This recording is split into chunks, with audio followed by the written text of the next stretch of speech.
All right, y'all, welcome to the Scott Horton Show. I'm the director of the Libertarian Institute, editorial director of antiwar.com, and author of Provoked, How Washington Started the New Cold War with Russia and the Catastrophe in Ukraine. Sign up for the podcast feed at scotthorton.org or scotthortonshow.com. I've got more than 6,000 interviews in the archive for you there going back to 2003. And follow me on all the video sites and X at Scott Horton Show. All right, you guys, on the line, I've got Bill Buppert. He is our Smedley D. Butler fellow at the Libertarian Institute. Fellow for military analysis or something. What is it? Affairs. Military affairs. Yeah, of course. At the Libertarian Institute, our Libertarian Institute, libertarianinstitute.org.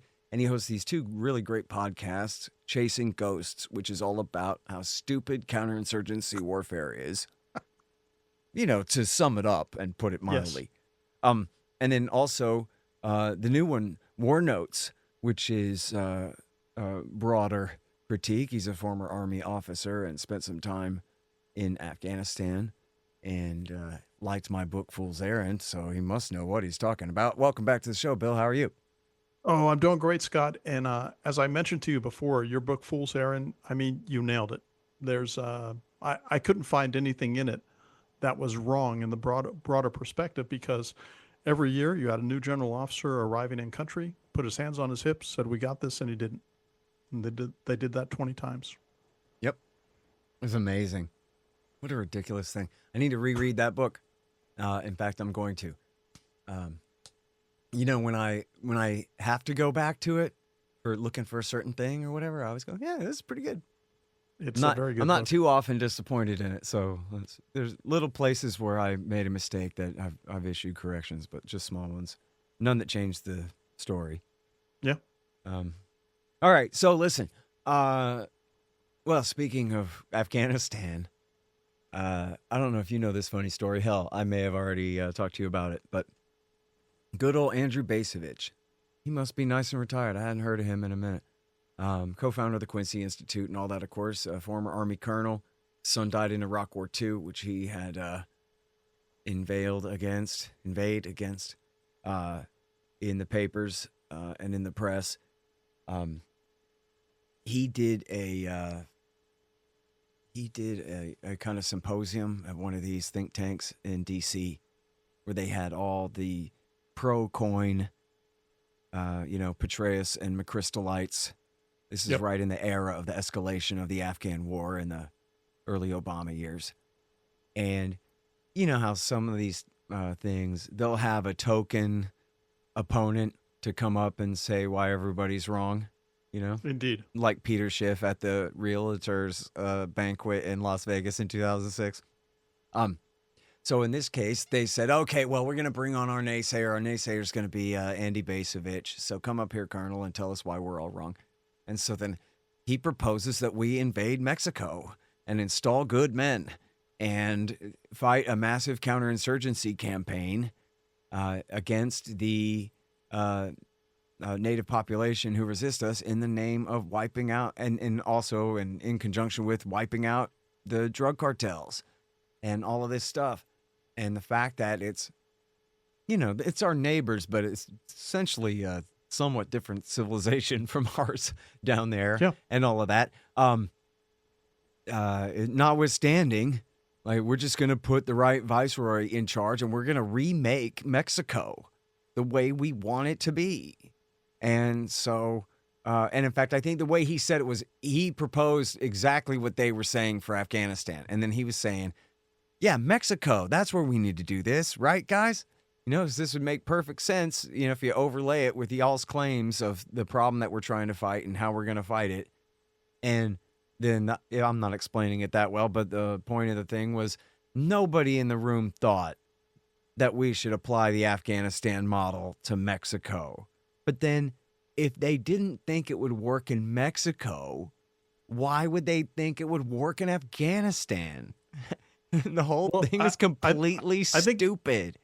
I think Bacevich did a great job with that exemplar, and I'm always thankful that Al-Qaeda did not conduct their operations out of Mexico City instead of Kabul.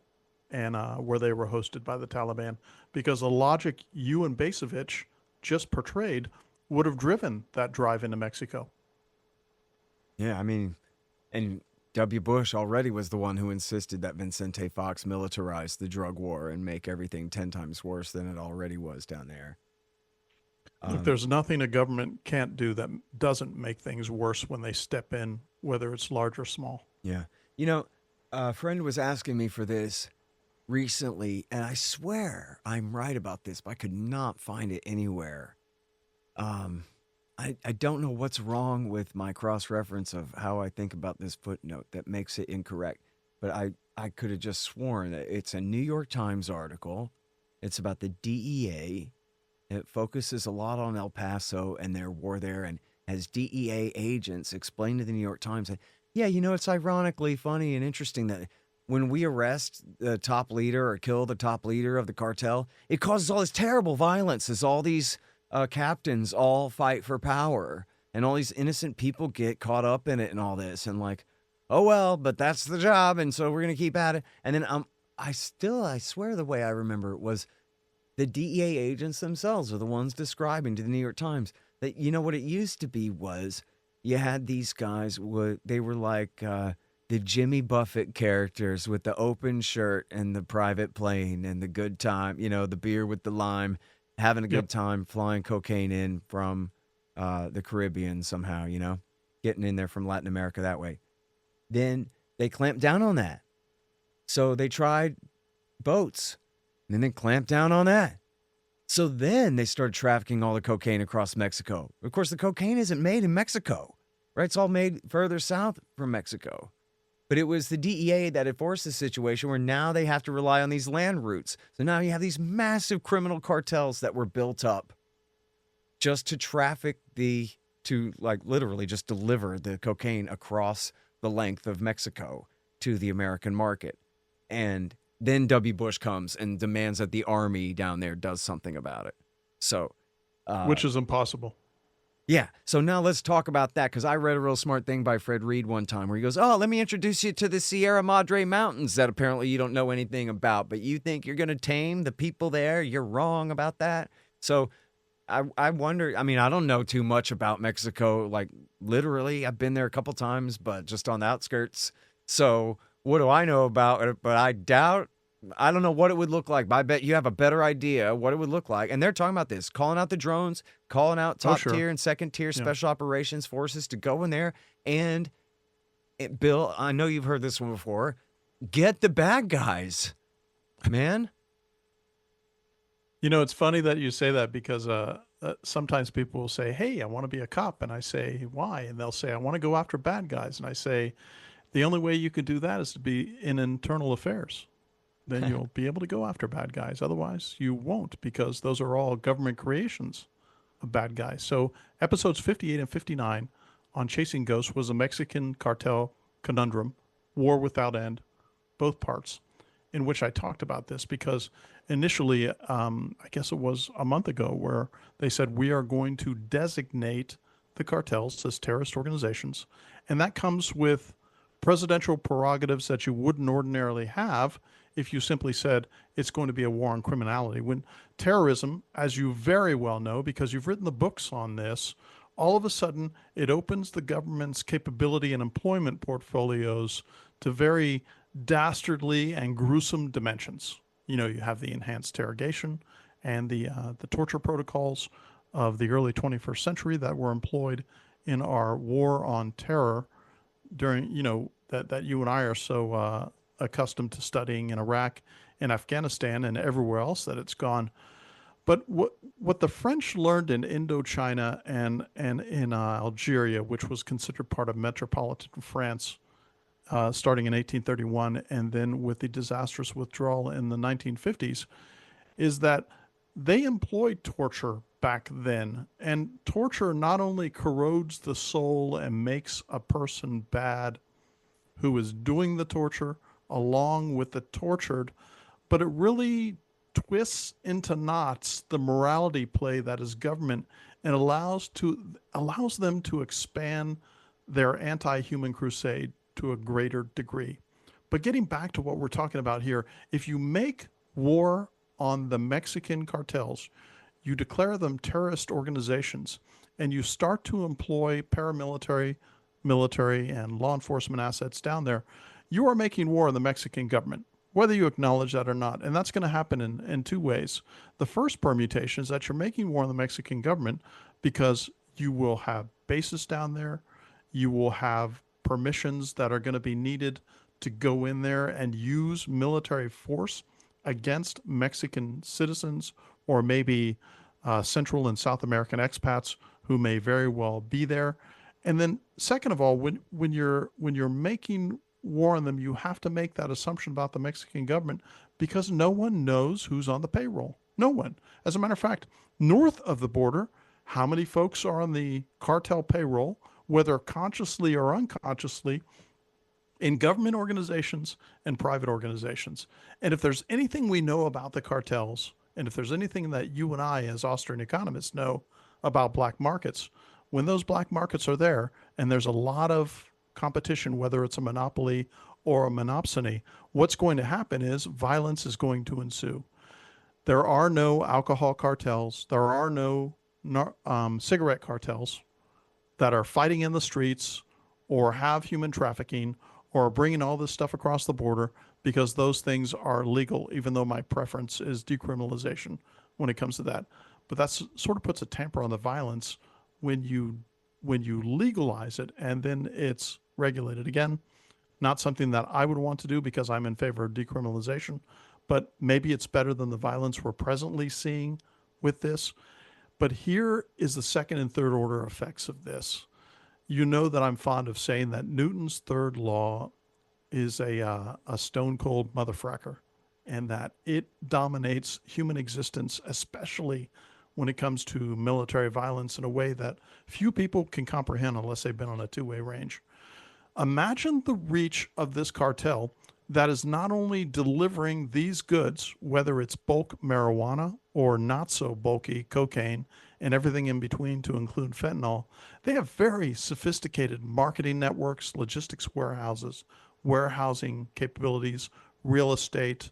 They have both wheeled and two-legged coyotes that come across and deliver all this stuff. But once they cross the border into America proper and Canada proper, by extension, they must have the capacity to deliver through their wholesale networks to their retail networks. So I'll bet if we could look at the tentacled combine that is cartel delivery and logistics in the United States, people would be astonished that it probably insinuates itself from the East Coast to the West Coast in practically every state in the Union and in a very sophisticated fashion. So with that preamble, that brings me to what I think is going to happen. And I don't want this to happen, Scott, but this is my prediction. If we go down there, inevitably using military force, less so law enforcement, although I think collateral damage will occur. Once you start to maim and kill innocent women and children, you start to put the steel into resistance organizations and you start to expand the ranks of those who wish to throw off an oppressor or an invader. In this case, you have this kind of hyper cartel violence. Some of your listeners may have seen Sicario or Sicario Soldado. I recommend those movies. I think they're terrific. The kind of violence that they will employ in the United States will be unleashed. And I suspect what will happen is they were talking, well, we're going to take our CAG guys, which used to be referred to as the Delta and unit. These are tier one organizations that are basically assaulters and shooters.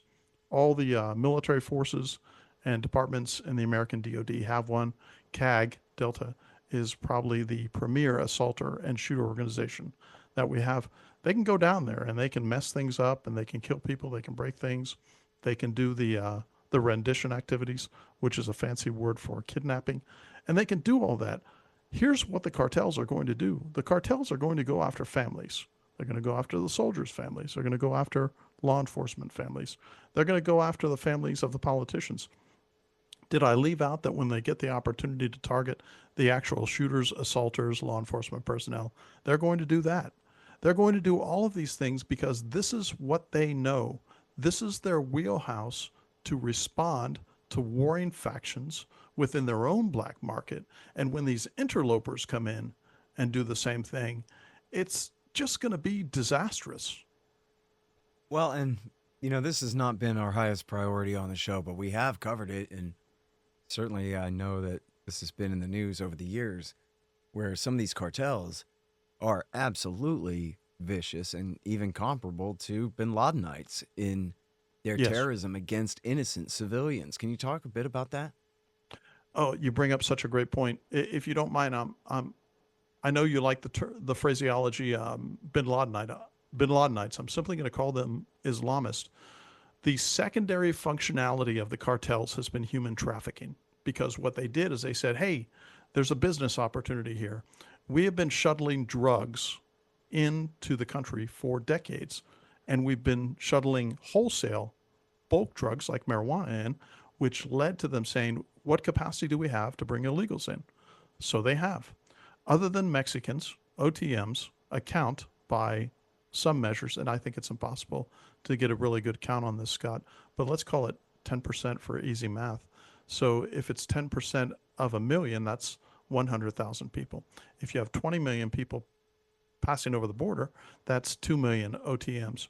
Are all the OTMs bad guys? But what if that 2 million, not 10%, but 5%, and in this case, that would mean 100,000 people are malefactors, which means that some of those OTMs that are in there, and I'll let folks do math in their head as far as that's concerned, because the bulk of them are going to be Mexican nationals and probably Latin American nationals who are coming up that north-south arterial.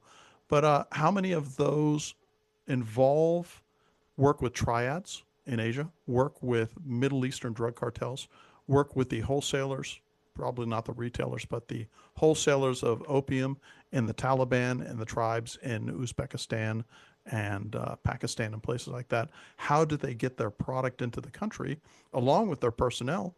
They probably have a relationship that has been long-standing.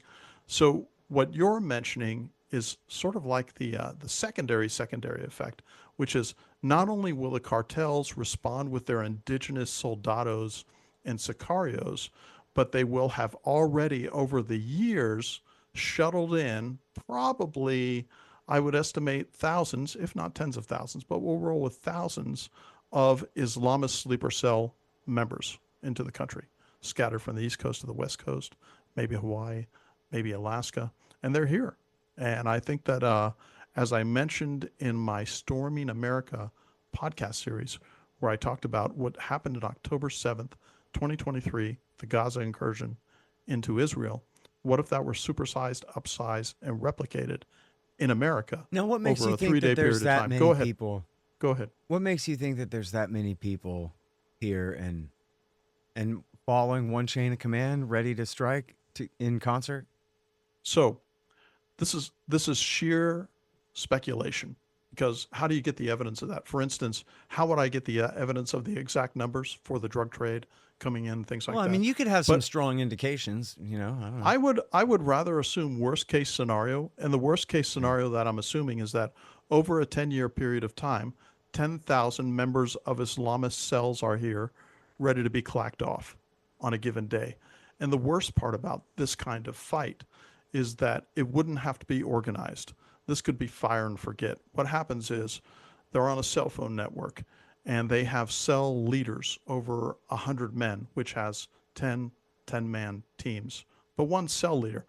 Antifa, according to Andy No, sort of orients itself this way for their activities, both violent and protest activities, where they have these cell cutouts so that if one cell is compromised by law enforcement, or in this case, if we extend the war, by the military, then not all of them get rolled up at the same time. For easy math, I like to use a number of 10,000, 10-man cells, 1,000 cells. They clack off on a Tuesday morning, and then according to William Fortune in Day of Wrath, his prognostications, Kurt Schlichter does the same thing in The Attack.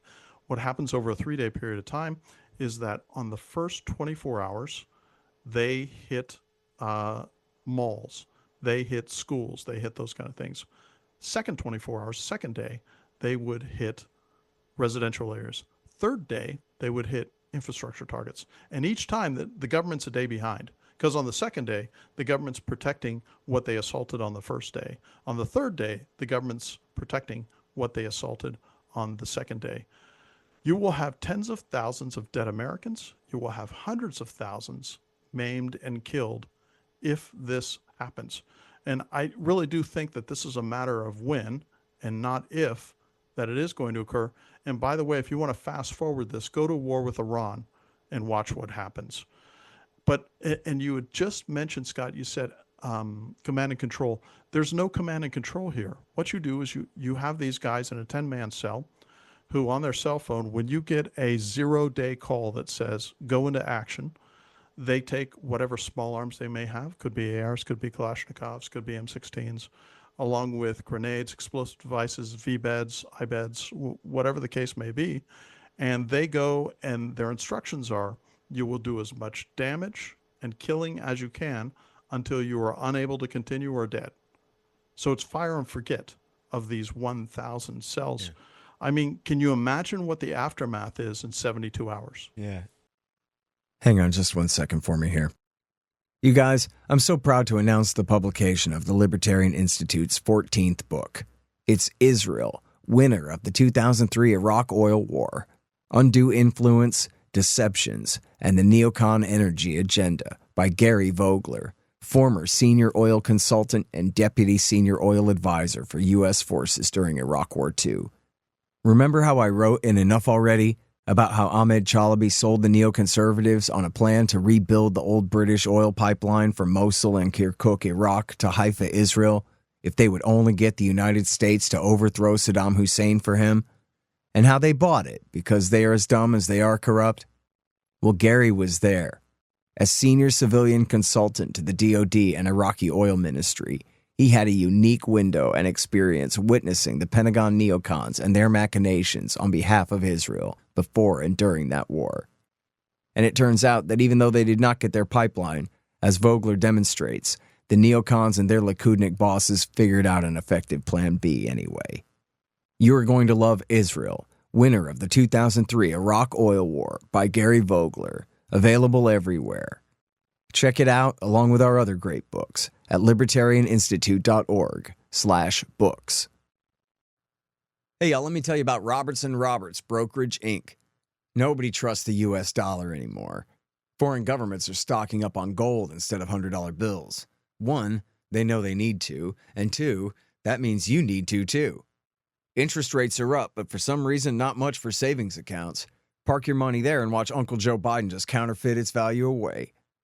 You can see how the Fed is afraid to raise rates to beat inflation for fear of popping the current bubbles, at least before the election. So more inflation it will continue to be. Gold is your shield against monetary and price inflation, just like it always has been. Now, Tim Fry and the guys over at Robertson Roberts are recommending gold over silver since the world's almost 200 governments are putting their own pressure on the price, which should help everyone else who makes similar calls on their own. Of course, Robertson Roberts can help you with platinum, palladium, and silver, as well as gold. Don't let the Fed and the war party inflate all your savings away. Look up Robertson Roberts at rrbi.co. That's rrbi.co. I mean, look, I don't want to be Pollyanna, but I think the numbers have got to be much lower. But I'm saying the minimum concern would be something like New Orleans on New Year's Day, where this guy was an American Army veteran who was reading online about how whoever he's mad at, he wants to switch sides in the thing now. And Absolutely. They haven't released his statements yet, but you know what he said in there about what's going on in Gaza now. Of course, it's got to be a huge part of his motivation there, just like always. And then, but you could have, as far as like infiltration from Mexico, in my imagination, I could see high tens or maybe even low hundreds or something. But just imagine just even what 2 or 3 teams of 5 guys with just semi-automatic legal rifles that they got, but just working together. Imagine the New Orleans attack. He has 4 guys in the bed of his truck, and they got guns. And then, you know, because what happened in that one, if people don't know, what happened was The guy, he ran down Bourbon Street and he hit all these people. I'm sorry, I don't know the final casualty count, but it was absolutely horrific massacre of people. And then he crashed. And when he crashed right. There were some cops right there. And he got out with guns in his hands and they just blew his ass away. I think he got a couple shots off, but didn't hit anyone. And he was dead and it was over. But Yeah. it didn't have to be that way. And if he had a few friends with him, you know, or if he had not crashed, but just got out and, but imagine if he just had a few friends sealing off the entrance streets and, corralling everybody in, whatever. Just 4 or 5 guys. I mean, think of what one horrible, stupid teenage kid can do at a school. We've seen that. Well, So a look team what of happened 5 guys who have any training and any like practice whatsoever with these firearms and what they want to do with them could do, we've seen it in Mumbai and wherever, dude. It's easy. This country is nothing but lousy with soft targets in every town, Yeah. Yep. In 2008 in Mumbai, November 2008, there were 10 members of Lashkar-i-Taiba. It was Pakistani based. Of course it was, because India and Pakistan have been at war with each other since just after World War II. And 10 members, they carried out 12 shooting and bombing attacks over 4 days during that time. So it's a multiplier effect with this. And of course, what was, I wouldn't call it comical, but morbid and sad, you had Indian police chasing them with cane sticks and things like that. They simply weren't ready for what happened. The wild card in an attack on America is the access to personal firearms and where those will be. That has always been the wild card for any terrorist action in America. Let's say it takes place in a mall or near a school or whatever the case may be. They never know where armed Americans are going to be. And that, because a police response is going to be minutes, maybe hours away. A military response is going to be hours or days away. And the way you stop those kind of attacks is that you instantly respond to it with whatever you have on you. Israel, for instance, they get attacked and people are wondering, well, I thought all the Israelis are armed. No, because Israel is a very anti-gun nation, despite what you see in the imagery of reserve soldiers with their M16s slung going to a shopping mall. Less than 5% of the Israeli population has a license to own a gun because they don't have the Second Amendment. They don't have an inherent a priori right to defend themselves, and they get 50 rounds a year. Those 50 rounds include training and whatever they have to do use to conduct social work. So for me, the wild card is going to be atomistic possession of guns, which will stop some of these in a fashion that probably no other country on earth would be able to. Yeah. Well, I mean, that is the good news, is that you do have armed people everywhere here. And, you do in Texas. We do in Florida. Yeah. You're right. It's not true everywhere. We still have Joe Biden's gun-free zones in a lot of places as well. I mean, I'm at home and I carry one. I can't believe that was ever invented and approved. What's that? A gun-free zone with just a sign and no armed man to enforce it. It's you amazing. Need at least one armed man in the gun-free zone, dude. Yeah. What's also amazing is why, if you were asking me to surrender my ability to defend myself, what have you put in the breach to substitute for that capability? In other words, you've disarmed me and I come into your store or your government facility, and then all of a sudden a shooting occurs. Who's responsible for disarming me? It's not the criminal who conducted the shoot. It's the government that dictated to me that I must be disarmed. And let's not omit that the USA is again and still the #1 supporter of al-Qaeda terrorism in the world, including just abetting their takeover of Syria, for God's sake. And so that's going to be part of the blowback story too. The next big one hits, along with our support for Israel motivating it.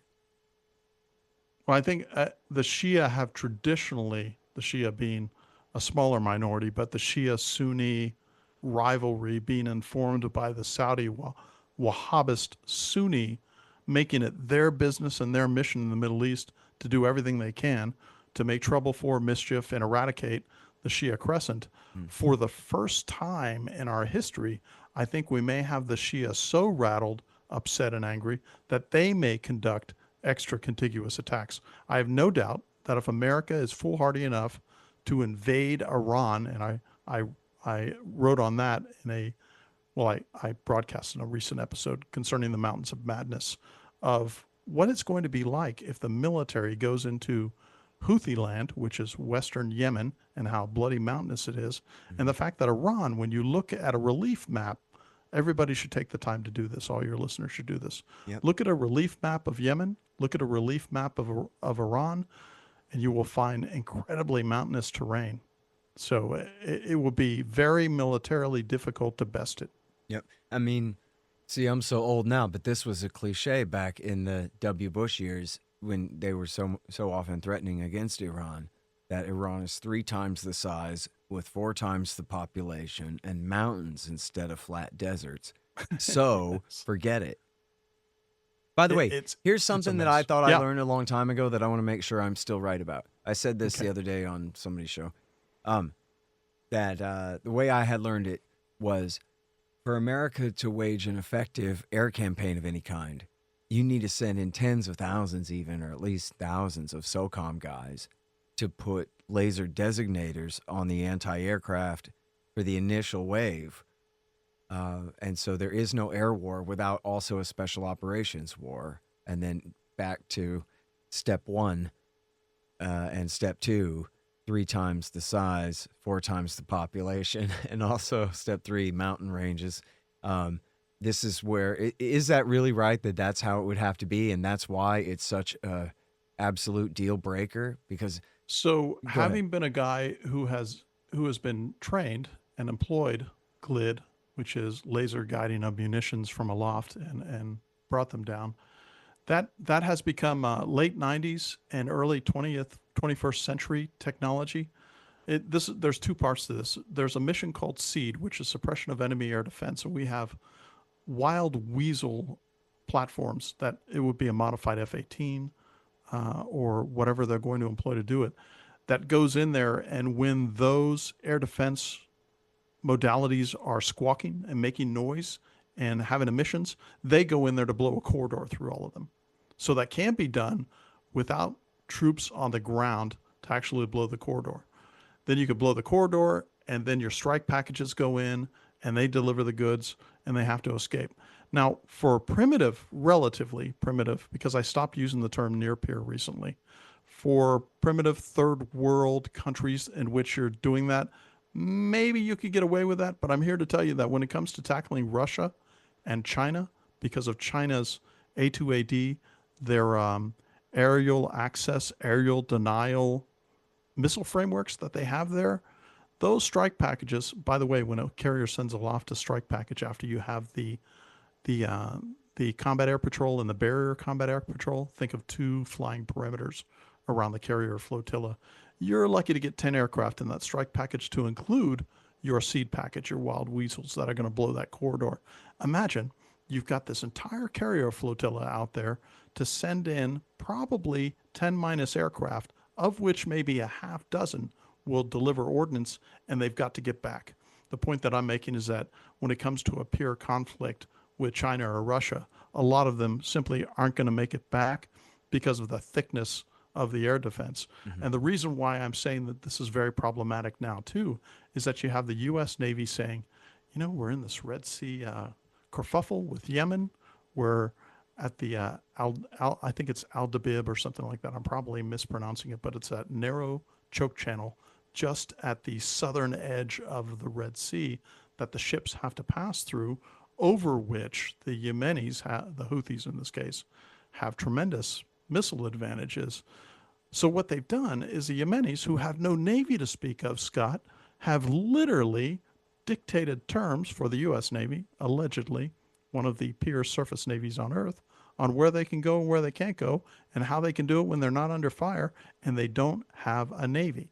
Because the Yemenis, last time I looked at their order of battle, I think that they had some 1975 or older Soviet patrol boats in their inventory. The Iranians, they have sort of a navy, but this is the missile age. They got missiles and drones. What's going to dominate? Right? What's going to dominate warfare for the remainder of this century is missiles. Yeah. All right. So now back to Iran for a second. Then Yeah. So if Trump sends the B-2s and the B-1s and the whoever's, Yep. the B-52s, He won't be are they sending any are, B-1s. are they Those are going to tarmac get ornaments. are they going to get air dominance over Iran? They're just going to be able to clear a path through those air defenses and bomb Tehran until they're done, or not?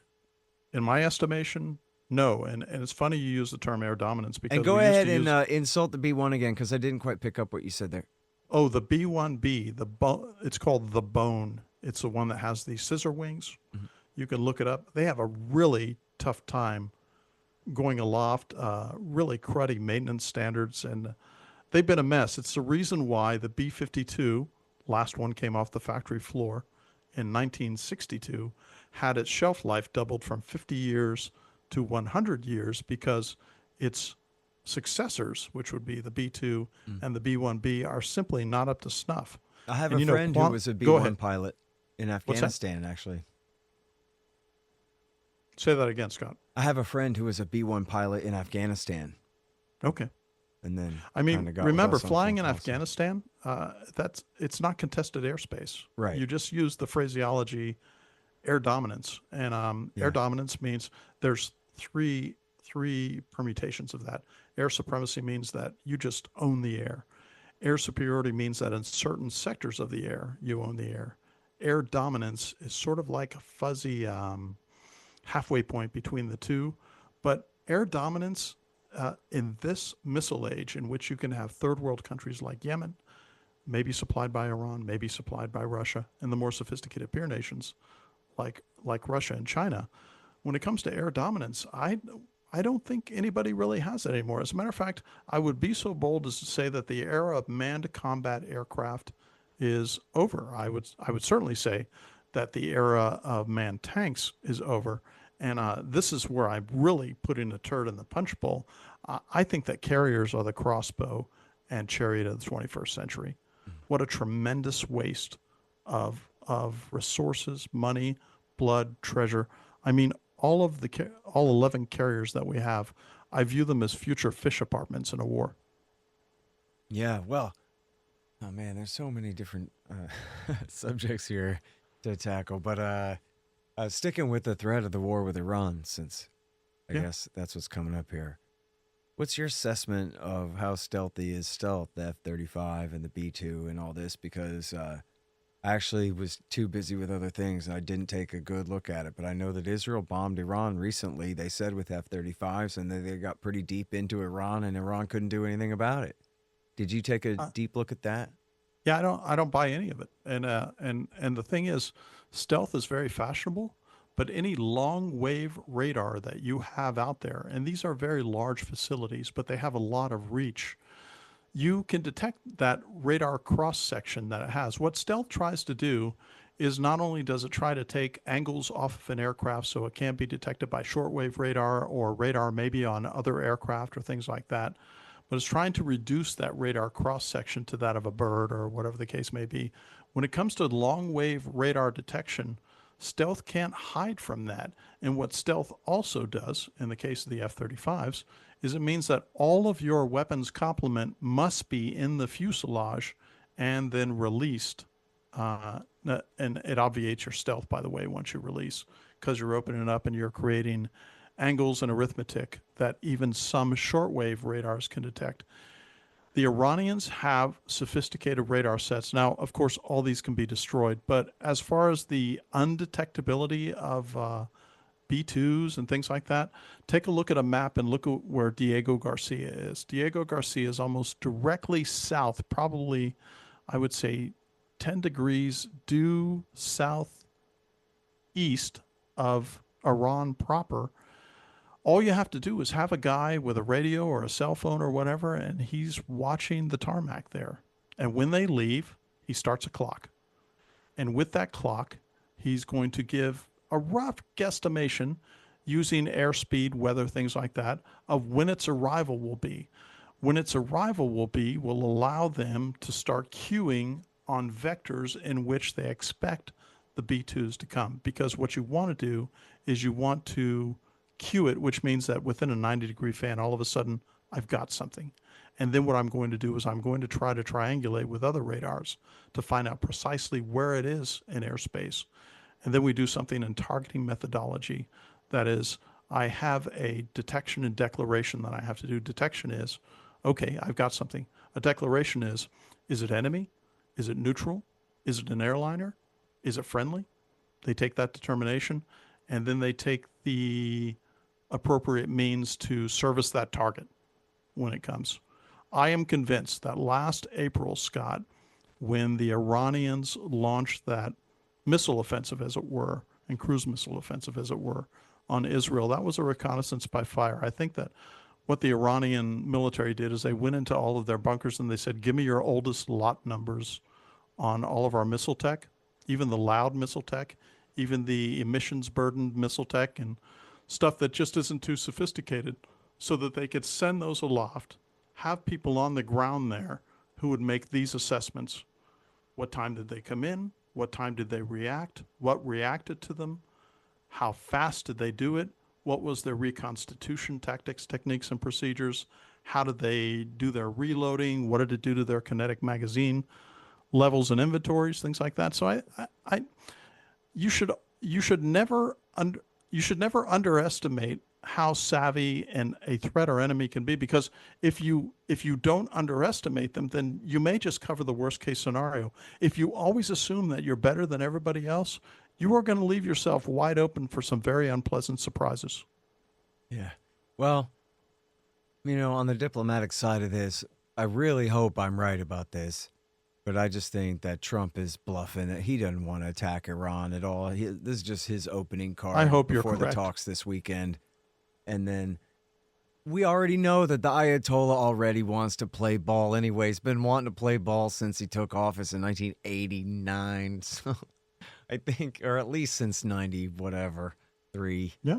So, I get the sense it's interesting you bring that up, Scott, because Trump was the first president of my lifetime in 2016 who didn't start a new war, which was very curious, because when you look at Obama's last year, and I'm sure you know this, he dropped 26,000 PGMs, precision-guided hey, munitions. look, it should be said, though, that Trump did keep the Afghan war going and the Yemen war going for his entire 4 years in office. And he did negotiate an end to the Afghan war, and I give him credit for that for sure. But he could have done that Notice his I first did year. say specifically he didn't start one. Yeah, no, that's true. But he killed like a few 100,000 people, so still. Yeah, I mean, people say, well, Carter didn't get us into a new war. Yeah, Carter he laid the conditions for what Iran's going through right now. Yeah, of course. He was the one who kicked off the Well, whole so did thing Eisenhower, didn't he?